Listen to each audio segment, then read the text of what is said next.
Well, thanks so much for letting me come and join you today. It's a real honor, real privilege. Love what you're doing. It's always great to see folks who are building frameworks around the concept and building some constructs. So let me open up with a couple of stories that will lead us to a question that will help us dive right into the topic I'd like for us to talk about today. So a couple of weeks ago, my wife and I went down to the panhandle of Florida to visit some of our longest-standing friends in Northwest Arkansas. And we went down there to basically celebrate with them. It was Mike and Julie, and what we were celebrating was basically that Mike was alive and he's still with us. So Mike, a year and a half ago, spring break, a year ago, Mike and his family, his 3 girls and their spouses and their grandkids were out in California enjoying a spring break. And Mike had a heart attack, severe heart attack. They tried to recover him there. They helicoptered him over to Keck, and they put him on an ECMO machine, if you know what that is. And it's kind of like the most severe last kind of thing they can do a lot of times. He was in the hospital for 3 months, and he did come out, and he was fine. When he went in the hospital, they gave him a 7% chance of living, okay? And he made it. And so he's taken an early retirement. Mike has been an officer at Tyson Foods, where he reported to a good buddy of mine, and he just had a great career, but he ended up kind of retiring early because of this occasion. And so he and his wife spend part of their time in North Florida and part of their time in Northwest Arkansas. And we went down to kind of celebrate all that is happening in their life. And so Mike and I were sitting kind of, you know, on the beach late in the afternoon, my wife's favorite time to be on the beach. And so we were sitting there, and kind of as the sun sets and the water comes and meets the sky and that whole thing. And so I asked him, I said, so Mike, what are you thinking about doing next? What's next? He said, you know, I've been thinking about that. He said, I'm not really sure. He said, but whatever I do, I want to kind of continue my personal commitment to trying to make sure that the gospel shows up inside the fabric of my work. In other words, I want to make sure I bring the redemptive edge to whatever work I'm doing, if I do anything at all. Well, like a week later, my 24-year-old son, who has been at Walmart, and he's in what's called the MLP program, the Merchant Leader Program. It's an 18-month training program. And so he's kind of early on into the whole Walmart thing. He had somebody approach him who has a startup called Bearded Goat. How about that name? Bearded Goat. They do apparel for kind of extreme sports. And this guy approached him and said, man, I need you to come help me launch this business. And so my son called me and said, what do you think? I said, well, he's not asking me. I don't, you know, what do you think? You know, and he said, well, I don't know. Let's talk about it. So he kind of set up 2 or 3 filters, you know, to kind of figure out what he wanted to do and whether he's going to take it. And so one of his filters was, lo and behold, whatever I do, I want to try to make sure that the gospel is informing and shaping whatever it is my work is doing. In other words, I want to bring a redemptive edge to my work. Now that brings us to the question. The question would be this: what makes any effort or any work redemptive? What is it? Now here's what we're going to do. I'm going to give you 6 options. There's more than 6, but I'm going to give you 6 options, and I need you to vote.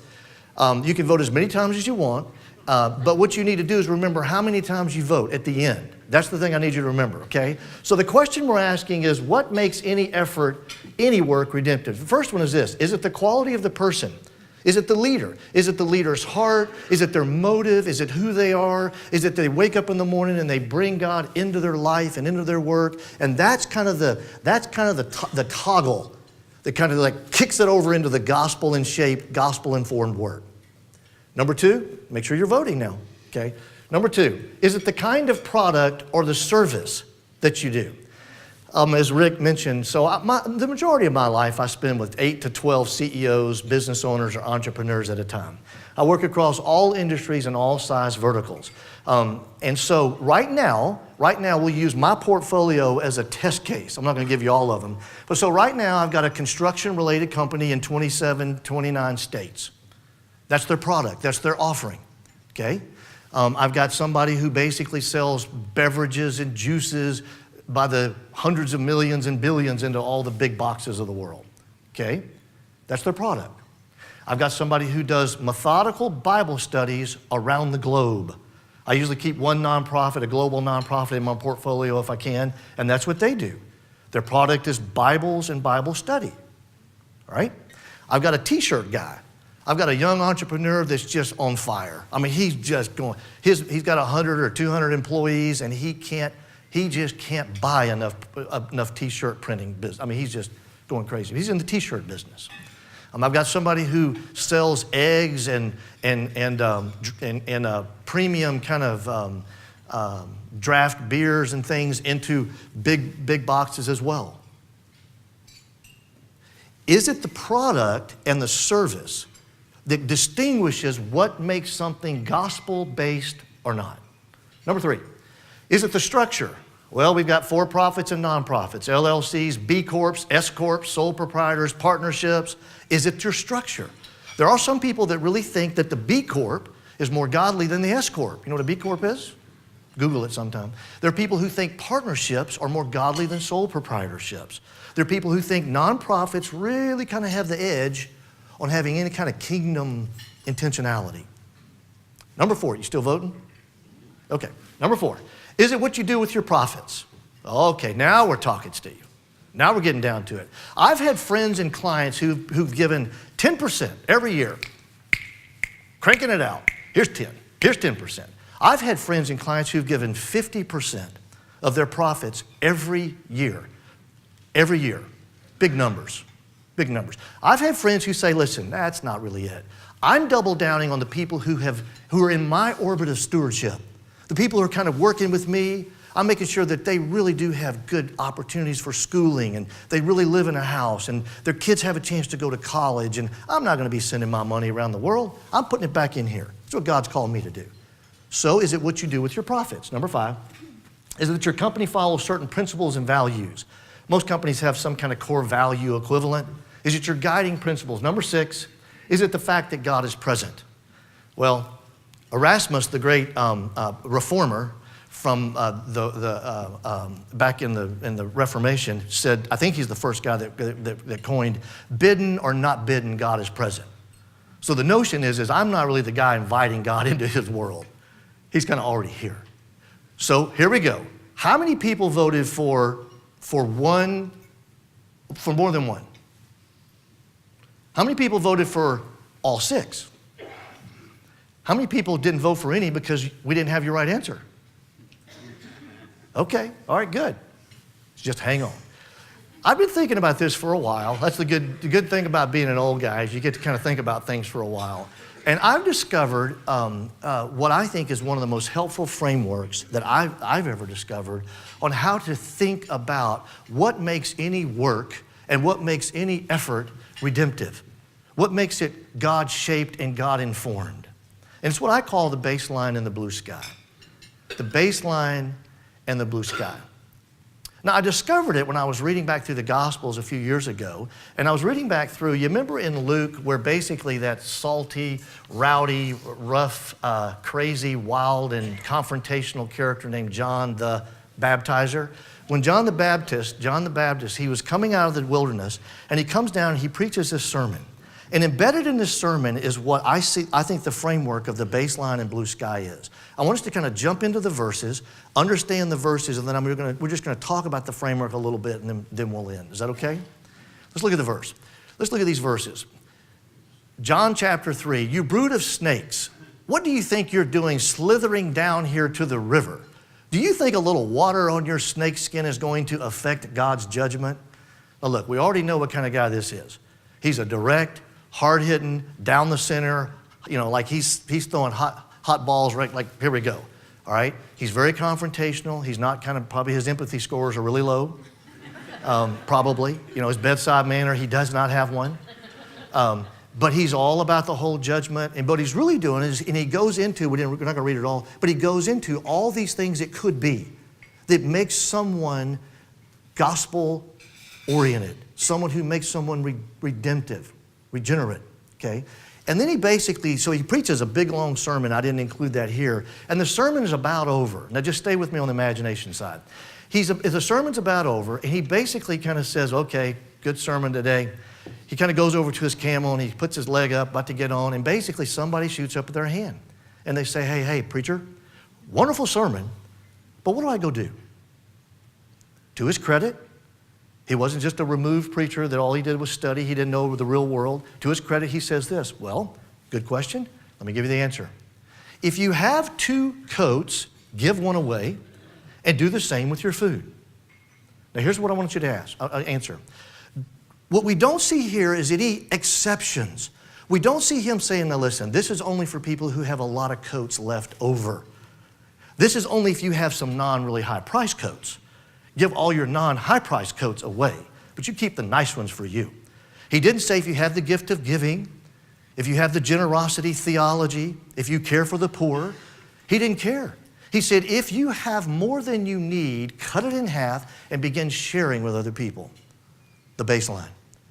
He basically said there is a baseline that applies to all people doing any kind of life, work setting, any worker doing any work in any work setting. There's just no exceptions. There's just some baseline things that apply to all of us. He goes over, looks at his camel. The bugs and the honey are waiting for him for his breakfast buffet, so he has to run. He gets on his camel, he's about to ride off, and then all of a sudden, here's what happens. Hey, preacher, I'm a tax man. What do I go do? Now, I don't know John's temperament completely, but I would be like, come on, guys. I preached a sermon. I gave you a really good application. I need to go get on the honey and locust waiting for me or something, okay? But he thinks about it. He says, okay, good question, good question. Let me give you an answer. He didn't hit repeat. He didn't say, give away the coats. What he did is he thought about something that applied to the world, specifically of the tax world. And he basically says this. He says, no more extortion. Collect only what is required by law. Now, you know the backstory. The backstory is that every tax person was basically slippery. They were dishonest. They were thieves. The model is that they could build on top any system of bonus they wanted as long as they got Caesar or Rome, the base. So they would walk up to the door and I would walk up and I would say, Rick, I'm here for the tax. And I would be thinking in the back of my mind, you know, I need to do a build onto my one-room flat. Or one of my kids needs another night class at the University of Jerusalem. Or, we really need another week of vacation this next year. And so I'd say, hey man, here's time for taxes, I'm here. And then I would come up with some number I would concoct in my brain and you would have to pay. John looks at the entire world of all the tax people. And in essence, he was saying, everybody who's a tax person, raise your hand. They all raise their hand. He says, it's real clear. If you want to bring the gospel edge to your sector, we've already talked about giving away half your coats. That's the baseline. If you want to begin to get into the blue sky and explore and kind of pioneer some new edges, you know what you do? Quit stealing more money than you really deserve. Now look, by that time, if I'm speaking, I'm through. I'm out. I got nothing else. I'm on my camel. One more hand comes up. Excuse me, preacher? Yes. I'm a soldier. What do we go do? Wow. I preached my sermon. I gave the universal application. I even broke it down for the tax guys. Why? What's the deal? Basically, the soldier's saying, I'm not a tax guy. I need you to give me my application. The blue sky. We all knew this as well. Every single person knew how it worked. When a soldier of Rome walked up to your front door and they knocked on the door and you opened the door, you would basically say, how much? How much? You didn't ask why they were there. You would say how much? Because we knew that if me and my friends could come up with enough money, we could keep the accusation from ever sticking and nobody had to go to jail. So here we go. Embedded in this story, I think, is the concept of the baseline and the blue sky. There's this universal minimum that all people of all jobs, of all works, of all personalities, of all ages, of all intelligences and everything that we have to operate by.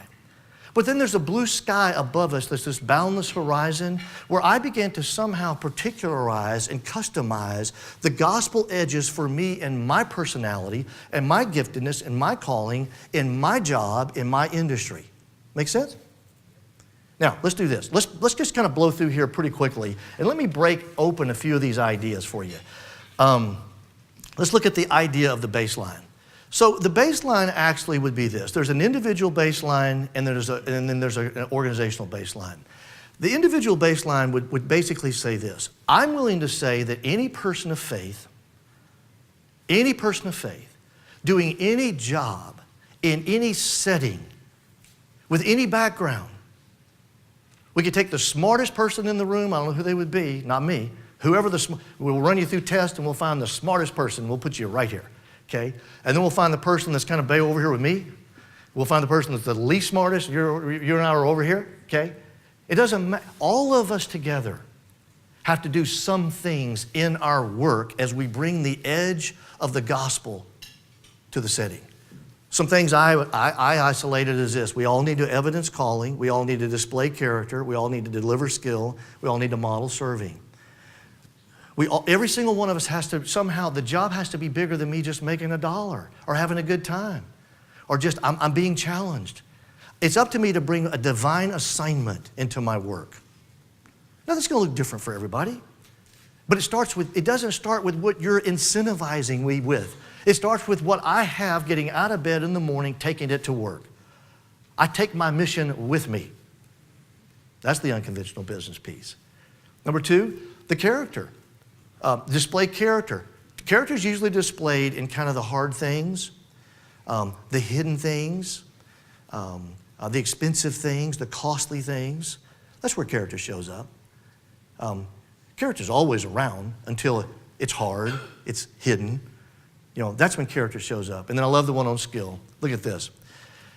The church's approach, this is a really old quote. The church's approach to an intelligent carpenter is usually to exhort him or her to not be drunk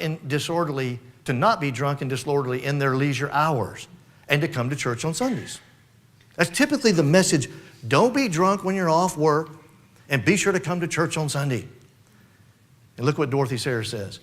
What we really should say is that the church should be saying the very first demand on you that your faith, that your gospel-shaping, redemptive edge calling makes, is that you should really make really good tables.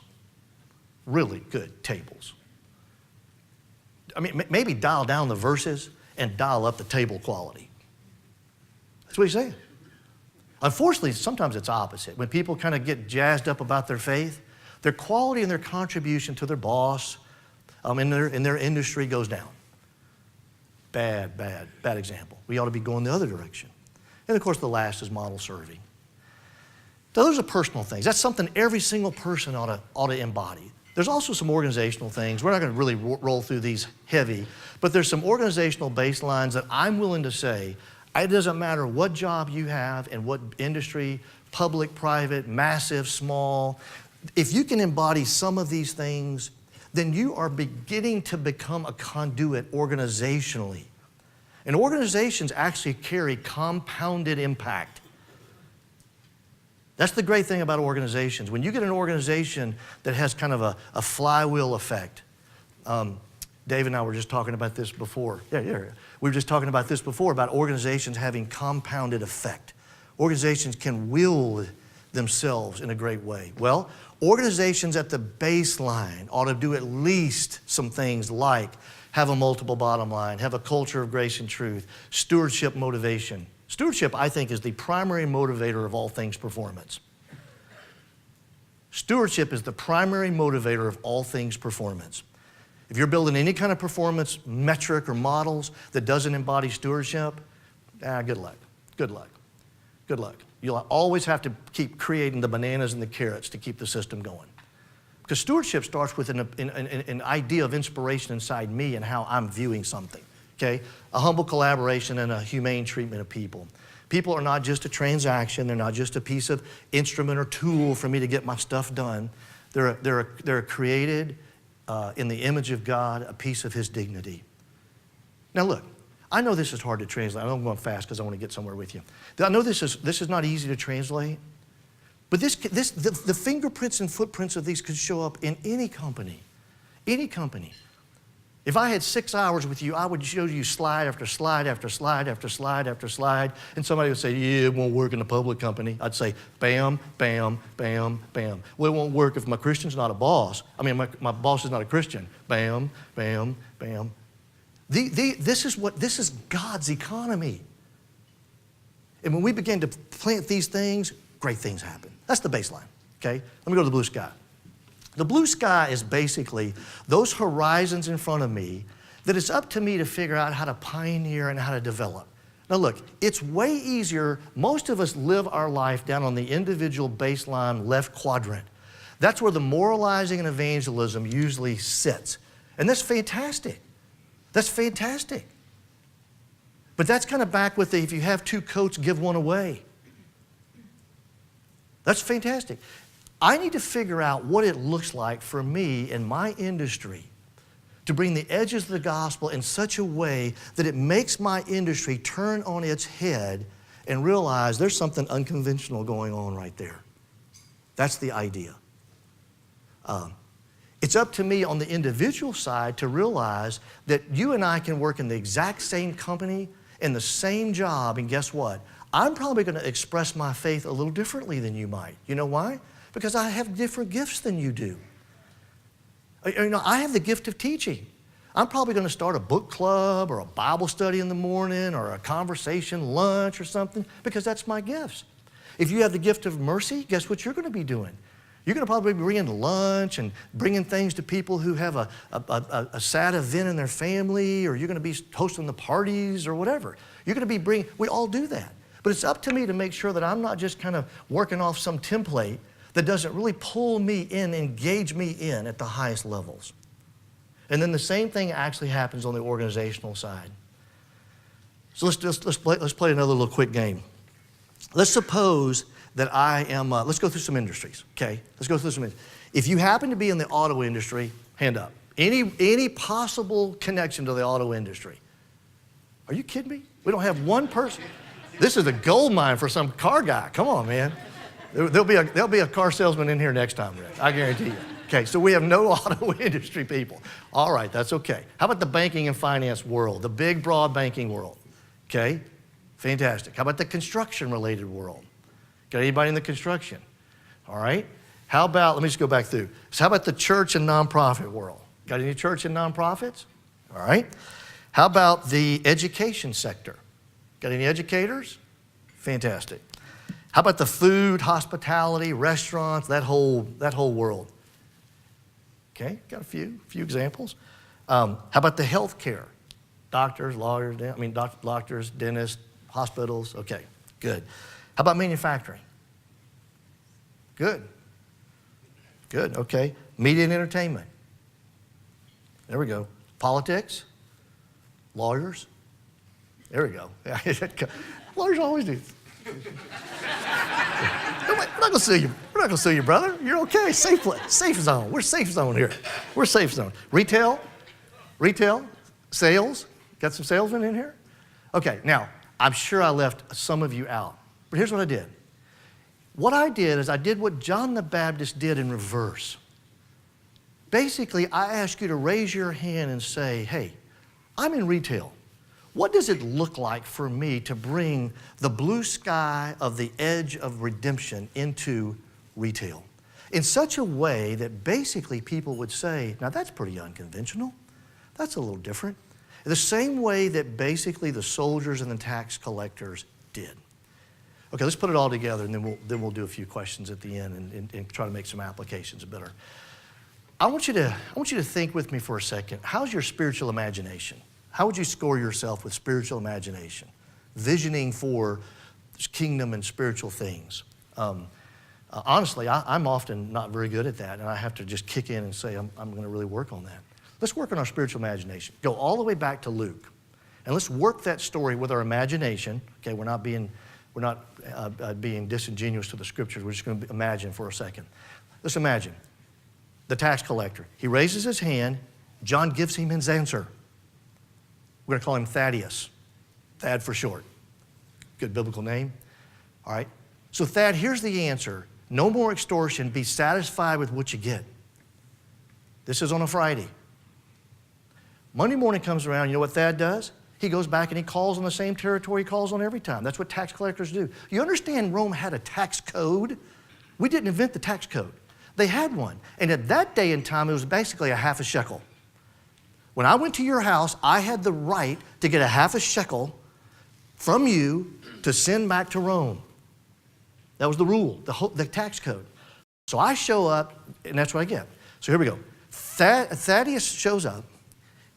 He knocks on the door. You come to the door, and basically, the spouse comes and says, hey, Thad, they know each other. He's the tax guy, man. He's the tax man. Well, I guess you're here for the taxes. Yes. How much this year? Half a shekel. Wow. Really? Like just the half shekel tax, code tax? What about all that other stuff that you do every year? Half a shekel. He's gone. Next house. Half a shekel. Half a shekel. Half a shekel. Man, the next day around the water well downtown, what happened to Thad? The tax guy. Somebody said he heard John the Baptist's sermon and bought in. Wow. You see what we just went by? We didn't talk about how many Bible studies he goes to and what church he's going to. What we said is it affected how he does his work performance in his sector. Now, what you do is this. You go right back into all the auto people, the bankers, the finance, find out what it is that would turn that industry a little bit on its head and allow the gospel edges to come into it. Don't know if you've ever heard or if you've ever read anything on this fella here, William Wilberforce. If you've never done a case study or read anything, this guy would be basically our poster for what we're talking about today. What was his job? He was a politician. He came to faith in his early 20s, joined the British Parliament, and very quickly he realized that that his calling included more than just kind of doing life. And if you read his study, it's crazy how he affected his entire industry, how he affected the entire world of legislation and law. Great story. I'm not going to go into the whole thing today, but you can read it. He basically believed this statement. Chuck Colson actually had this statement, and I think he got it from Francis Schaeffer years ago. Christians are called to redeem entire cultures, not just individuals. Now, if you don't believe that, then the blue sky will not mean anything. If you believe this, then I have to answer myself, I have to wrestle with what does it look like for me to raise my hand and say, hey, John, the baptizer, I'm in the retail business. What do I do? Hey, I'm in the healthcare business. What do I do? The answer is not if you have two coats, give one away. That's baseline. That's bare minimum. This is something that requires me to actually engage my pioneer effort a little bit more. Let's wrap it up. This is exactly what Jesus was saying when he basically looked at all of us and said, hey, Steve, you're to be light in a dark world.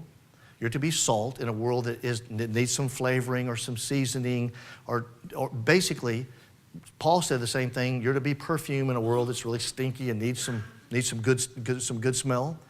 All of those ideas are catalytic metaphors. They're catalytic metaphors. The intention was never for us to line up a bunch of salt shakers and spend all of our energy comparing our salt shakers. Well, I'm a big giant salt shaker. I'm an antique salt shaker. I'm a tall salt shaker. I'm a Baptist salt shaker. I'm a Methodist salt shaker. I'm a salt shaker that does really big, coarse salt pieces. I'm a guy. Okay, I know you're with me. You know, I'm not really very funny ever, but you see where I'm going? We spend a lot of our time doing kind of the salt shaker and the light bulb comparison, the perfume comparison. And the intent of Jesus when he said, go be salt, go be light, Paul, go be perfume, it was basically go be a catalytic change, transformational agent where you bring the gospel and you bring the redemptive edge to your particular world. Make sense? So we'll leave with this statement. Start a gospel movement in your community and take the gospel to work. So let's do this. We got some time for questions. Sorry I went so fast. I wanted to give you some time for some questions. I was told that's what we needed to do. So, do you have any questions, or would you like to add on to any of this and add your own thoughts or comments to it? Yeah.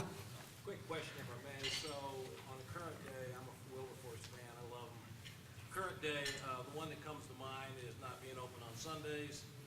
Can you give us one or two other examples that you know where somebody has done this in their world or their community, or that's visible? Yeah. Well, yeah. So let me actually go below your question for a second, and then we might come back up if we can. So what we're not saying is everybody has to have a visible, public expression the same. We know that. There's some godly people that are in the restaurant business, and they love God as much as any and all of the Cathy family. I promise you, the Chick-fil-A folks, in case you didn't connect the Chick-fil-A with the Cathy family, they love God. They're just open on Sundays. So that doesn't mean that the Chick-fil-A is more godly, and they're going to be in the front of the line when we get to heaven, and all you knucklehead restaurants that have been open on Sunday, you're back here and we're going to barely let you in. That's not. So we have the freedom to have a lot of different public expression. We have a need for everybody to do it the same way. We love to kind of standardize it, formulate it, template it, and then here we go. We just start stamping it out. Why? Because it's scalable and it's easy. We don't have to think that much. So we know embedded in your question is we all have the freedom to do it differently. In the private sector, wow, I got to be careful. In the private sector, I know people like in the insurance business or the bank business. Like I've got a construction friend that's very intentional with what they do and the way that they embed their training, their motivation, the way they spend their money. But his personal wiring is he comes from a background where he's not going to have Bible verses everywhere. That's just not him. But it's very, very intentional. But I also know, as I'm actually thinking about it, I've got another friend in the construction business that's the opposite. I mean, he's all about Bible verses are up there. They use it. He deals, I own my business. I want to have my faith out front, and I'm going to roll with it, Donnie Smith, the former CEO of Tyson, is a strong man of faith. I'll use my neighborhood, okay, my neighborhood. If you go up and down 40, there's Walmart. Doug McMillan's the CEO now. Mike Duke was the former CEO. There's J.B. Hunt Trucks. Johnny Roberts is the CEO there. You keep going down. Donnie Smith was the CEO. He just retired back this last year as well.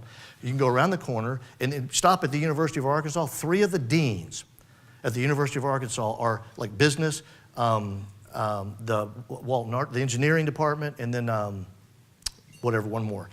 The biggest one. They're all 3 great men of faith. Go around the corner, Simmons Foods, Todd Simmons, he's a great man of faith. Now, they're not going to all have their expression of their faith differently. These are all guys who really are strong people of faith, but they don't express it the same way. Sorry for a long-winded answer. Another question? Yes. Yeah.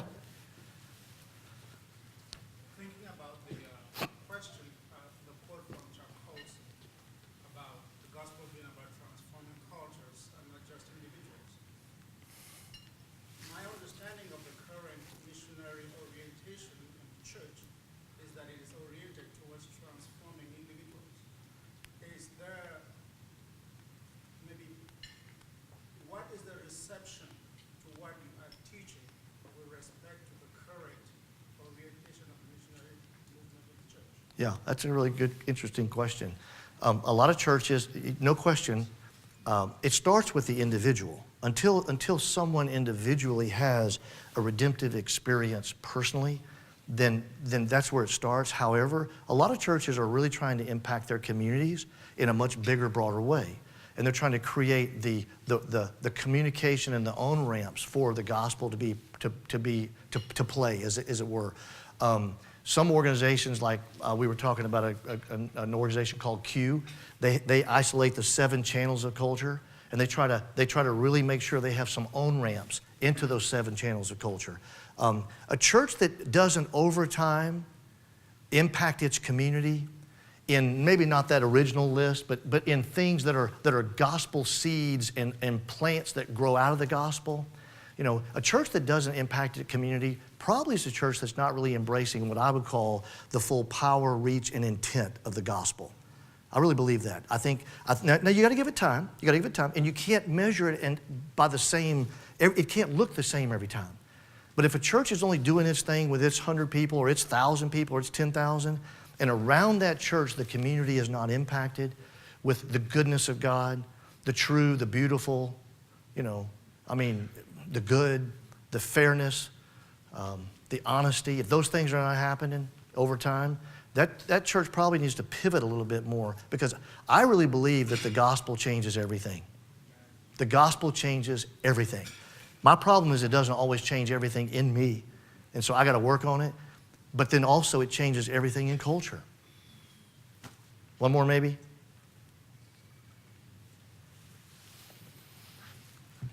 Yeah, sorry. So you're talking about changing the culture, and as I was sitting here listening to you, I was thinking in the old days, I saw some news this week that certain universities pulling basically the faith evidences out of the brick and mortar that surround the institution and whatnot. And I thought, if you're coaching, is anybody, you included, coaching the chancellors of universities, the places that in the old days would promote the same thing you're saying, then people would go to business. It almost feels like it's anathema now. And then you go to business, and unconventional business tries to put in business leaders maybe what wasn't put there in education, maybe the opposite way. Just Yeah. curious if you had educational. Yeah, there's actually a lot going on that we might not know about. There's a lot of effort going on in the education sector. It just takes a long time sometimes for the education sector to actually show up. As an industry, I don't necessarily know exactly which presidents are or are not living by faith, but I do know this. I know there are some people who basically said, I'm in the education sector. What does it look like for me to really embrace the gospel in this sector? How do we do it? What does it look like? How does that make, and like these 3 deans I mentioned earlier, I mean, when you're the dean of a business school in a secular university, that's some pretty good leverage. And you got to figure out how you're going to bring the gospel in, because you have every stripe and color you can imagine on your staff there. So, hey guys, let me close so we can let you guys out of here. Thanks for letting me come, and thanks for letting me be with you today.